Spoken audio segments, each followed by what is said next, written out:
Coming up on Global Business, China's first ever large passenger aircraft, the C919, starts regular commercial operations on the Shanghai-Chengdu route. U.S. President Joe Biden and House Speaker Kevin McCarthy have reached a tentative deal to raise the country's debt ceiling. As the Zhongguancun Forum continues in Beijing, we bring you highlights from the deliberations on brain-computer interface. From CGTN headquarters in Beijing, this is Global Business. I'm Michelle Vandenberg. We start our program with news from China's aviation sector. The country's first ever large passenger aircraft, the C919, started its inaugural regular commercial operations from Shanghai Hongqiao to Chengdu Tianfu Airport. Our reporter Su Xinbo has more. It is Monday morning and several passengers are already gathering in front of Gate 53 in Terminal 2 of Shanghai Hongqiao Airport for boarding their flight to Chengdu. There is a visible excitement in the air as a flight will soon be made on the C919, China's first homegrown aircraft with independent intellectual property rights. Most of the assembled passengers know that they will soon be witness to an important event in China's aviation history. I have come from Beijing to Shanghai just to experience the journey on the C919. I am really looking forward to this flight to Chengdu because I'm so proud of the airplane. We came to Shanghai from Qingdao to experience this particular flight because my kid likes airplanes very much. He saw the news and asked us to come with him for the flight. Some passengers are surprised about the services during the flight. I really like this experience because the food on the flight is better than other flights. It's been more than 10 years since this project was initiated. As fans of the project, we've been looking forward to this for a long time and are very excited to have got a ticket. The aircraft has already accomplished its first commercial flight on Sunday, carrying China Eastern Airlines passengers from Shanghai to Beijing. With additional deliveries planned, the C919 plane is expected to serve more destinations. Su Xinbo, CGTN, Beijing. Now here's a closer look at the plane's background and specifications. The C919 was developed by the state-owned Commercial Aviation Corporation of China, or COMAC. The single-aisle twin-engine aircraft has 164 seats divided into business and economy classes. It has a range of up to 5,555 kilometers. COMAC said in January it had received more than 1,200 orders from over 30 clients. The Chinese government formed the corporation in 2008 to design and build the C919. It aims to become a major player in the large airliner manufacturing market. The C919 had its maiden test flight in 2017. It completed its official certification in September last year. In December, the first plane was delivered to China Eastern Airlines for 100 hours of test flights to verify safety. COMAC plans to build up to 150 planes a year in the next 5 years. Chun Chen, CGTN. The commercial launch of China's C919 jetliner signifies a turning point in the nation's trillion-dollar aircraft industry. As of the end of 2022, the C919 has garnered over 1,035 orders from 32 clients. According to the Commercial Aircraft Corp of China, the global market is expected to see over 41,400 new airplanes, worth about $6.1 trillion between 2021 and 2040. China alone is predicted to acquire over 9,900 airliners, worth roughly $1.4 trillion. 22% of the total worldwide, making it the biggest aviation market on the planet by then.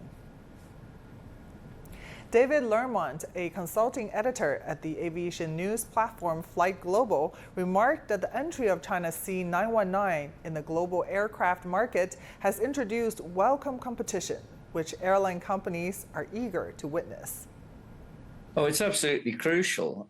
This is China's opportunity to enter the biggest single sector of the airline marketplace, which is the which is exactly, for aircraft which are exactly the same size as the C919. And as you said, that means the Airbus A320 series and the Boeing 737 series.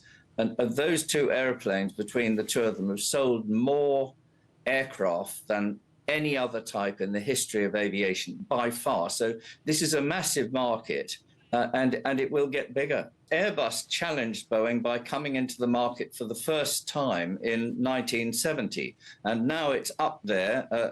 Boeing's equal completely, so it can be done. You can have a newcomer, an outsider coming in and taking a huge sector of the market. And as I've said, the market will grow, so there is space for another. And I think that there's a fair amount of the marketplace, the airlines themselves, the buyers, who would actually like to see some more competition. A prominent operator, Europe's biggest airline, Ryanair, has actually said, the leader of Ryanair, Michael O'Leary, has actually said he wants to see the C919 out there to challenge these two established players. You're watching Global Business, still to come. U.S. President Joe Biden and House Speaker Kevin McCarthy have reached a tentative deal to raise the country's debt ceiling.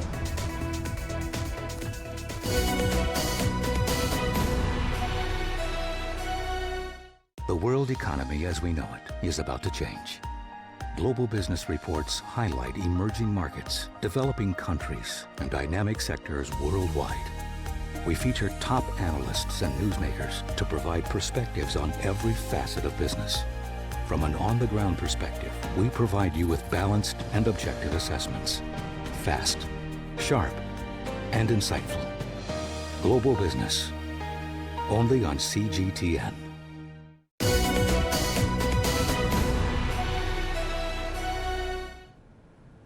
U.S. President Joe Biden and House Speaker Kevin McCarthy have reached a tentative deal to raise the country's debt ceiling that will help avert what's seen by both sides as catastrophic default. Owen Fairclough reports from Washington. A fair amount of midnight oil has been burned over the weekend, and it took a 90-minute phone call between U.S. President Joe Biden and the most senior Republican in U.S. Congress, Kevin McCarthy, the Speaker of the House. But finally, Republicans and Democrats, after days and weeks of negotiations, have finally managed to resolve their differences and stave off an imminent threat to the United States, the potential default on $31.4 trillion of debt on or around June the 5th. These two sides have managed to reconcile their differences to suspend US borrowing limits, known as the debt ceiling, until January 2025. That means the US can effectively keep paying its bills and the government can function. Inevitably, it costs both sides compromises. US President Joe Biden hailing this compromise as the breakthrough. What are the sticking points? None. So both sides have had to compromise. For example, Republicans giving up the idea that they can stop Joe Biden introducing debt forgiveness for students, a cornerstone of his administration.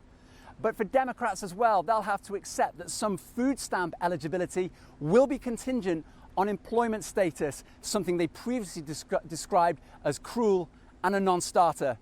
The crucial question now, though, is can this deal pass through Congress? Many lawmakers are out of Washington, D.C. for an extended holiday weekend. That means a vote on this won't be held until Wednesday.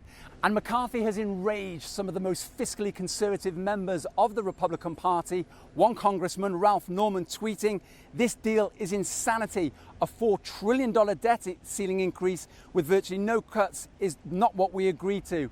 This congressman saying simply he will not vote for it. There are reports that as many as 60 Republicans will revolt over this. That means Republicans will have to enlist Democrats to help pass it. I think this agreement frames all that from limit, save, grow. It doesn't get everything everybody wanted, but that's in divided government. That's where we end up. I think it's a very positive bill. But perhaps for Kevin McCarthy, the ultimate cost could be his position as Speaker. In order to get that job, he made a concession that allowed members of his party, a single member of his party, to effectively call for his removal. And that's something that's going to be weighing on the minds of these Republican lawmakers, particularly these hardline conservatives, as they ponder whether to pass this legislation. Owen Fairclough, CGTN, Washington. European stock indices slipped slightly on Monday, lacking momentum in thin trade, while optimism about the U.S. having reached a debt ceiling deal over the weekend kept Wall Street futures positive. The deal reached between U.S. President Joe Biden and top congressional Republican Kevin McCarthy is expected to provide only short-term relief for markets as worries linger about inflation and future rate increases. European stock indices initially opened higher, then faltered. Eurozone government bond yields were lower ahead of euro area inflation data due on Wednesday and Thursday. Nations from South America to Southeast Asia are choosing to settle international trades with their own currencies instead of the US dollar. It's a growing global trend called de-dollarization. Last month, Argentina, one of Latin America's largest economies, began paying up for Chinese imports using China's currency, the yuan. Brazil is doing the same. Joel Richards has this report from Buenos Aires. It has become known as the yuan advantage. By using yuan instead of dollars to pay for imports from China, Argentine companies like this paper mill outside Buenos Aires receive quicker approval for those imports than they would using dollars. Roughly 25% of our imports come from China, so we are talking about 25% of SMEs and industries that buy supplies from that market, and by using the yuan, they will benefit. Argentina began using yuan to pay for Chinese imports in April. As a bank, we are seeing that there is a more sustained level of operations, payments, and imports in yuan. Before, it was sporadic. Now, it is more sustained. The announcement to use yuan was an urgent measure to stem the outflow of US dollars. A historic drought has decimated exports for Latin America's third largest economy, depleting the country's foreign currency reserves. Argentina's economy is suffering the impact of that shortfall, and the country is looking at further options to reduce its dollar dependence. Rather than replace the peso or the real, South America's two largest economies are discussing the creation of a currency union, like the Eurozone, to conduct bilateral trade. They've proposed a common currency, tentatively named the Sur, or the South in English. Analyst Andres Servín says this proposal is part of a global trend. Many other countries are already paying for Chinese imports with yuan, including Russia, Iran, Thailand and Bangladesh. There's a whole process in which countries first tend to reduce their amount of dollars in reserves and to substitute the dollar for national currencies in commercial exchanges. There is talk of an erosion of the dollar and not necessarily a disappearance of the dollar, because the US economy, despite all its problems, continues to be decisive in the world economy. Like Argentina, Brazil also pays for Chinese imports with yuan, and President Lula has suggested BRICS nations develop their own currency, as South American nations are now considering. Joel Richards for CGTN in Buenos Aires. Moving on to the Turkish economy, where the lira wobbled near record lows against the dollar after President Tayyip Erdogan won the election on Sunday, starting his third term. The nation's dollar bonds slipped to their lowest in at least 6 months last week, while the cost of insuring exposure to Turkey's debt via credit default swaps rose to a 7-month high. In his victory speech, Erdogan acknowledged that inflation was the most urgent issue, but said it will also fall following the central bank's policy rate that was cut to 8.5% from 19% 2 years ago. Residents in Ankara, the country's capital, expressed their concerns on the economy. We have also taken the chance to vote and been following the results closely. I hope good things will happen for the country.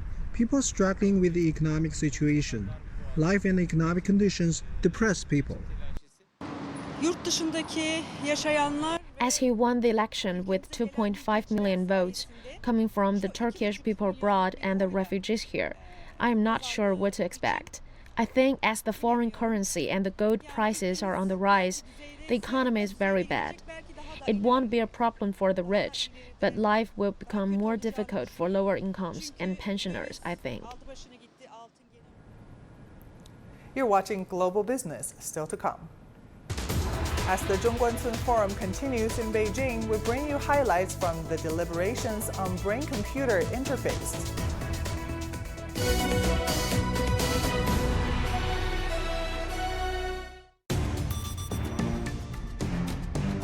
"360-degree profiles of industry movers and shakers, tech mavericks, and policymakers.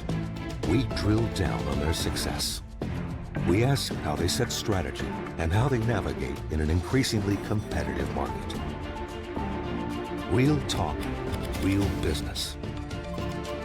Join the conversation.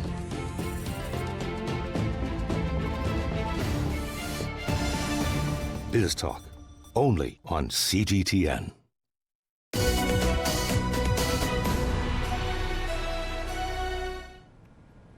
The 2023 Zhongguancun Forum continues in Beijing. This year, it includes 55 parallel forums and more than 30 have been held so far. For the first time, they included a Women's Scientific and Technological Innovation Forum. Outstanding women in cutting-edge science and technology positions at home and abroad were invited. They discussed artificial intelligence, life sciences, and promoting international dialogue and collaboration. There were also a global benchmarking incubator forum.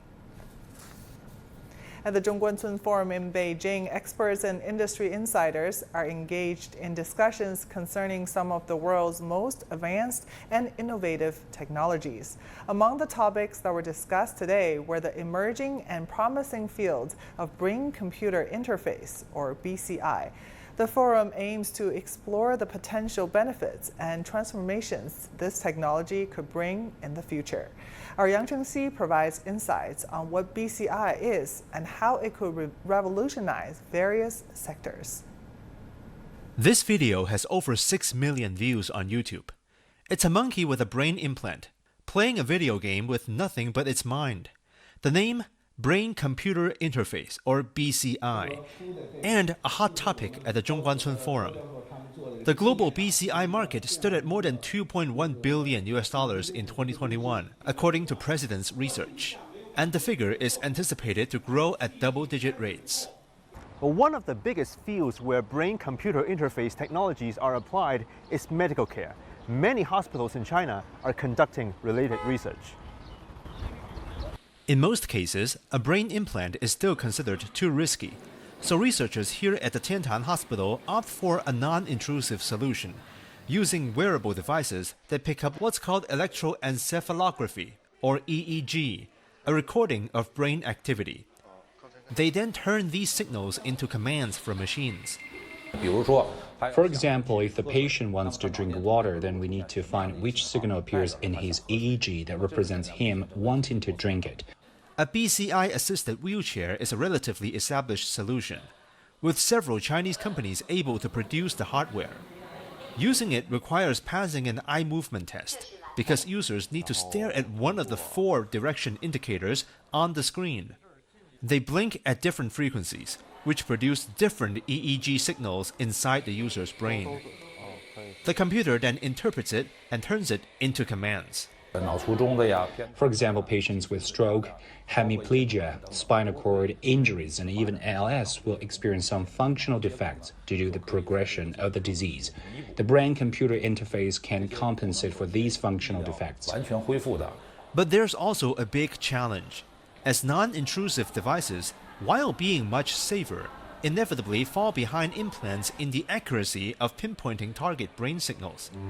It's like finding a particular note within an entire orchestra. For comatose patients, this is the most difficult. The patient's consciousness is not very clear, but we still have output signals, which is very difficult technically. We, along with teams from Tsinghua University, have done a lot of work in this cutting-edge area. At a sub-forum at the Zhongguancun Forum, experts have also raised ethical issues concerning BCI. Dr. He hosted the publication of an initiative paper on this matter. The report includes safety risks associated with neural intervention, non-autonomous decision-making, and brain privacy breaches, as well as issues that requires careful consideration, including questions of responsibility, identity, human enhancement, and fair distribution. The complexity of the brain is considered one of the final frontiers in understanding the human body. As promising as the field of BCI is, experts say there's a long way to go before it can be reliably applied and used. Yang Chengxi, CGTN, Beijing. Also at the Zhongguancun Forum, the topic of China's Xiong'an New Area and its ambitious plan to build a world-class smart city generated intense discussions. How does this region plan to achieve its goal of transforming from scratch into a global hub of innovation and technology? Let's have a look. The parallel forum about Xiong'an New Area was held at the main hall for Zhongguancun Forum on May the 29th. Xiong'an, located near Beijing and Tianjin, is being developed as a futuristic smart city.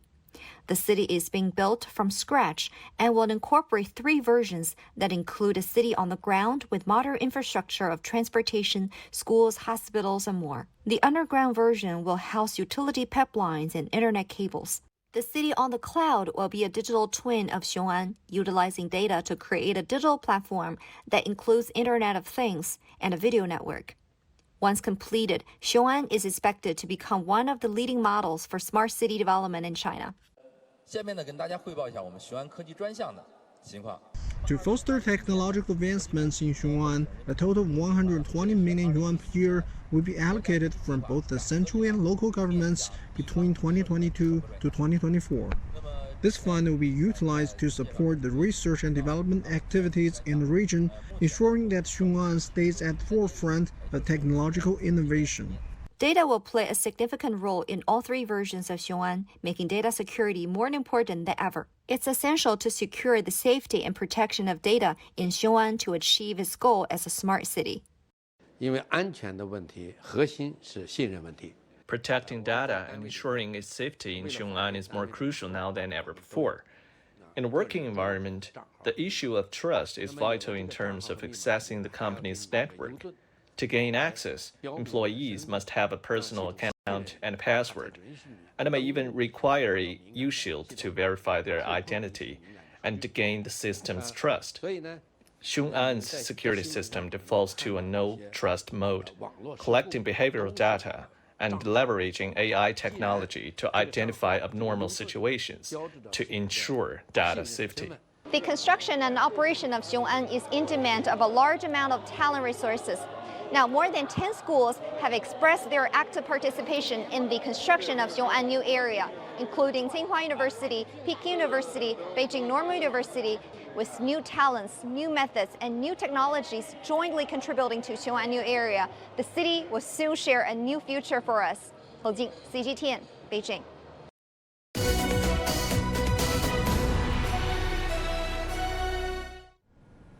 The historic city of Luoyang in China's Henan province has become one of the top tourist destinations in China.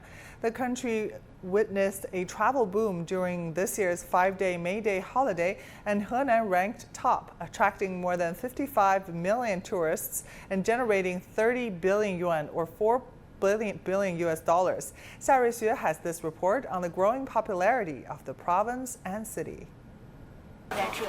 If you walk 3 steps, you will see a princess. If you walk 5 steps, you will meet a queen.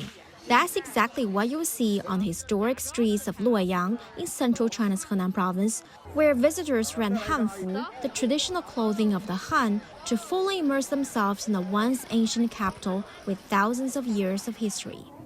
Over the course of this year's 5-day May Day holiday, Luoyang saw more than 6 million tourists and generated over 5.2 billion yuan, more than 730 million US dollars. Hanfu is beautiful, but I don't wear it in my daily life. So I'm really happy to wear traditional Chinese clothes walking the ancient streets here. Luoyang was once the capital of 13 dynasties across the span of Chinese history. With a huge number of cultural artifacts, it's now renowned for its history and heritage. In recent years, authorities in the city have pushed its rich culture. They've built several uniquely designed streets and introduced new shops and activities promoting the local heritage. The goal is to attract tourists so they can join the charms of ancient Chinese history. Since last year, Henan Province has introduced projects in creative design in areas such as architecture, industry, tourism, and rural planning to boost the economy. We've received many phone calls from enterprises and individuals. They're very interested in the project and want to come and join in. At the beginning of the year, the Henan government rolled out 14 measures to support the design industry. Authorities say a maximum of 5 million yuan, or more than $700,000 in subsidies, can be given to promising enterprises. The province is introducing well-known design institutions and master workshops, and also providing subsidies, tax rebates, and reductions. More efforts are also being made to train talents from local universities and colleges. We have courses that include great and famous artists who are invited to the Faculty of Art Design to meet our students every year. We cooperate with leading schools worldwide and exchange our students. And we also work with big companies so our students gain practical skills. By integrating the cultural and tourism industries, local authorities, businesses, and ordinary people are able to turn a profit from thousands of years of history. But it requires skilled and creative designers able to make products with distinct Chinese features, attracting domestic and even overseas markets. Today, more cities are aware of the importance of design. Tourism industry is among the first to directly benefit from the cultural and creative design. If done well, it can help create a competitive advantage and drive consumption. 夏瑞雪 CGTN 郑州河南 Province. And that will do it for this edition of Global Business here on CGTN. I'm Michelle Vandenberg in Beijing. Thank you for watching. Bye for now.